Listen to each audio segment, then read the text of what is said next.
Don't worry, there's about half an hour for coffee. And have questions. The floor is now open. I have a Dr. S.V. Low.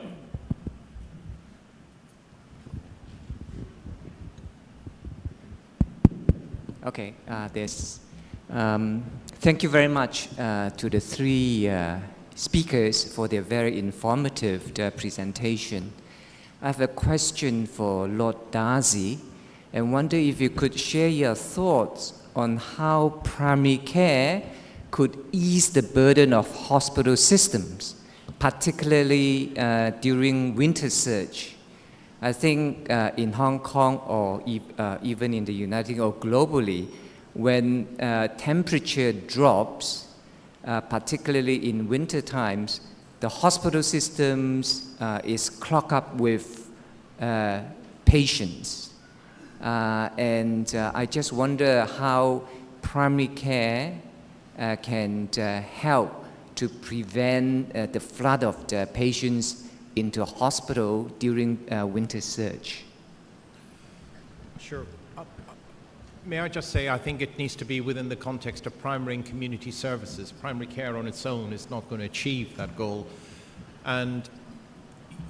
And you will see this in parts of the country where you do have a well-coordinated primary and community services working in partnership with secondary care. So you really need to take all the boundaries, that this is a partnership between the three.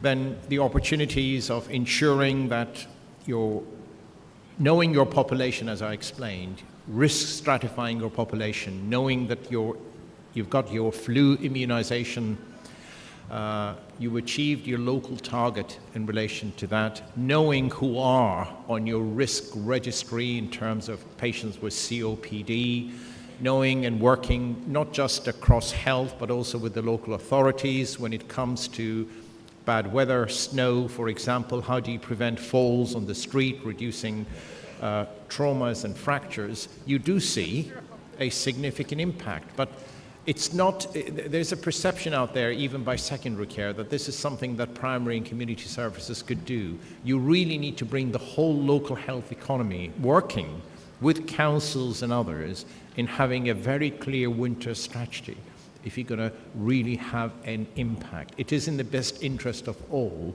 to achieve that. Yes. I'm Dr. I.T. Lau of the Hospital Authority. I've been working in the Hospital Authority for diabetes for more than 20 years. And I'm actually glad to see that the Hong Kong government has done a lot to promote diabetes care in the last few years with the implementation of the RAM system. But then I want to ask Professor Chen a question as to how, the Hong Kong government is going to address the huge number of diabetic patients under the care of the specialist clinic of the Hospital Authority. I think everybody here understands that the healthcare financing system in Hong Kong is such that most patients with chronic disease are actually under the public system. And because of historical reason, a huge number of these patients are actually under the specialist outpatient clinics, where the configuration of care is actually not conducive to providing structured care. And I'm witnessing this gap in the specialist outpatient clinics in the Hospital Authority. So how are we going to address this gap? Thank you. Thank you for your question. Actually, what you have said is correct, and I noted, from the reports of the Hospital Authority that actually many of the SOPCs, the specialist outpatient clinics, are jammed, and many of the patients that see doctors at the SOPC do not require specialist care necessarily, and some of them require primary care.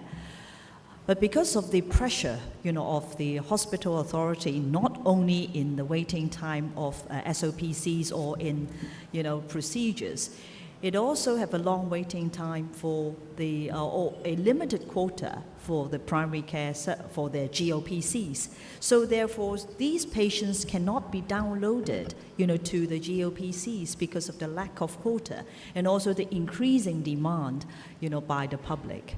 So what we have done recently is to use the private-public, programs, the PPP, to basically buy more quotas from the private GPs in order to download many of the patients from the GOPCs so that the SOPC patients can be then referred to the GOPCs.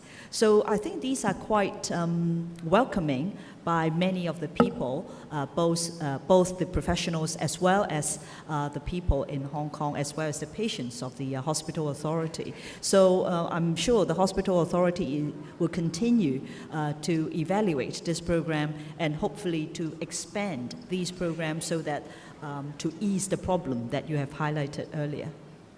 Thank you. Margaret Tay from Hospital Authority. I really appreciate the thoughts on the integration between the different sectors by Dr. Donnelly, and I agree with what you've said about the need for integration across the different sectors. But I just wonder, what are your thoughts on actually integrating the allied health services in the private sector with the private primary care practitioners, so then they can form sort of a, consortiums and work on packages that can offer the private primary care patients to have better access to allied health services. I think that will preserve the present system of a dual track system of a private as well as the public system. Because if you divert all to the public primary care sector for allied health service, the system will be quite unsustainable. So I'm just wondering whether your thoughts on revamping the sort of the private sector in terms of integrating the two, allied health as well as the primary care doctors. Thank you. As I mentioned, there are a few things. First of all, is the change in value system. First of all, for patients to appreciate the importance of these supportive services and that they are of value, all right? So it's not something that comes by free, provided by the public. This is number one. Secondly, it will be the funding mechanism, whether we can have health vouchers to support, because in the private sector, ancillary services are expensive. First of all, patients need to appreciate that they are value, and secondly, somehow there needs to be a financial model to support it, otherwise they're not willing. Thirdly, would be to utilize public ancillary services, and that is where the community health centers can come into play, that you have these supporting private doctors who are working in public-private programs with the hospital authority, and they will get fast-track referrals to ancillary services, referral back, and also their patients can enjoy ancillary services at a much lower cost. So I think this would be the way forward in better public-private cooperation, so that you can incorporate all these very important supportive services which are very well sought after. Any other questions? Yes. Hi, I'm Bettina Wan. I also work for the Hospital Authority. My question is for the panel, and perhaps with Lord Darzi commenting on the Hong Kong situation. I do believe that integrated care model is best for patients with chronic diseases and also for the elderly. And it doesn't just involve getting a whole bunch of people working together. And integrating to meet the needs of patients does mean breaking down professional barriers, restructuring, which can be quite threatening. My understanding from studies looking at accountable organizations in the US and also integrated care models in the UK is that for these models to work, you need leadership, collaboration, you need to have a clear idea of what you're trying to achieve, but more importantly, things like accountability and performance-based measures as well. And I know it is important to engage stakeholders, but I think in the last presentation, the speaker mentioned that one of the things that we need to do is to ask the private sector what they want. If I were a private practitioner, I would probably say, I quite like practicing without having to complete family medicine training. I would like to continue charging fee for service and work as a solo practitioner. So if you do believe that integration is the way forward, how committed are the academies and also the Hong Kong government in imposing the necessary regulations and framework to support that? Perhaps Donald first and then Sophia. In a way, right now, health voucher systems and support, from financial support, there's a certain degree of auditing in a sense, because you have to hand in your chips, your slips and all that. There are protocols you're supposed to follow. So I think incentives ultimately is very important, and also, I wouldn't say regulation, but some kind of auditing role on taking an account of what has happened, outcomes. Very simple, diabetes, you can look at simple things as achieving A1C levels and all that in a report system. The Hong Kong College of Family Physicians has this kind of voluntary auditing system, which I think would be helpful.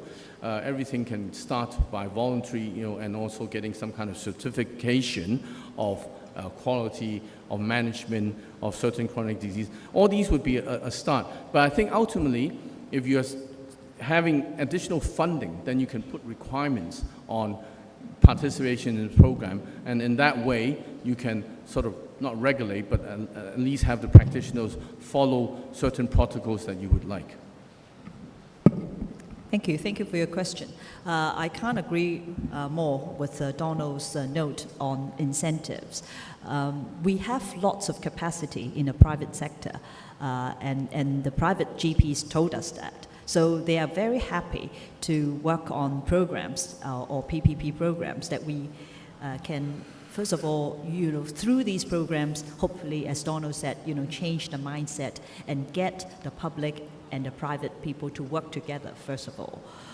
Secondly, how to incentivize the private GPs to work on this. I mean, it is not without problems and not without challenges. In fact, if you ask, people in a hospital authority who are working on this, even with the fees and charges and the level of charges, there are lots of arguments and also, issues. However, I think, there is, I heard some GPs, told me that, other than the incentives or financial incentives, there are other incentives that they can, first of all, help the hospital authority in terms of downloading some of the patients and moving them to the private sector. So in theory, that can give them some business. The other thing is, is really to help, the entire profession. For example, in some of our cataract surgeries programs, is really to help the younger generation, the younger professionals, to, get more practice, in participating. So I think, we'll continue to work on this, and hopefully that with the more evaluation, we can tell us the best way forward, and how to work better in our programs. Comment, all right? Yeah, I'll make a couple of comments. The first comment is I wouldn't really bother asking the physicians in the private sector. I'll start with the patients and what the public and the patients want. That's what matters.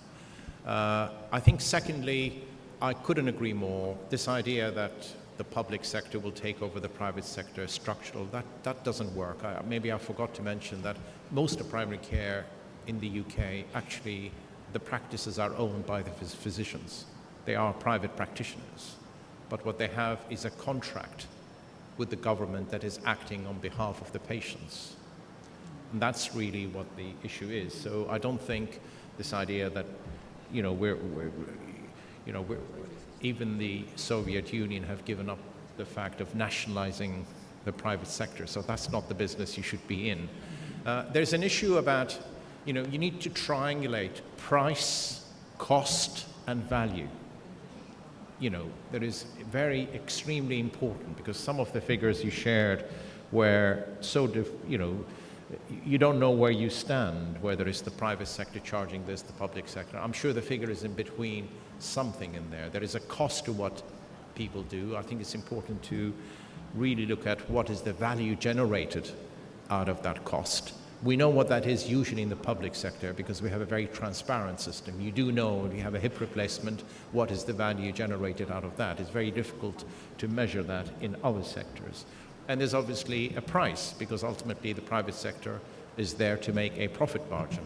So I think there is a lot of incentives in there. So I don't believe in structural change, I believe in transformational change, and I think there are wonderful opportunities, as you have done, in public-private partnerships, which is more or less what we've done in the UK in many instances to deal with some of the major challenges. 10 years ago, the biggest private-public partnership was to deal with the burden of elective care and patients waiting on waiting lists for about 18 months.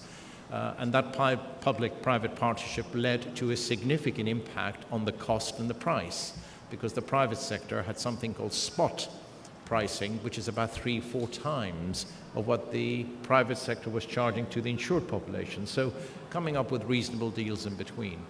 I think ultimately you have a fantastic health system and you're trying to struggle and thinking where to take it to. The opportunities are always there to improve and reform any system. Are there any further questions or comments on primary care? Well, if not, it remains for me on your behalf to thank our 3 very distinguished speakers and for their thought-provoking talks.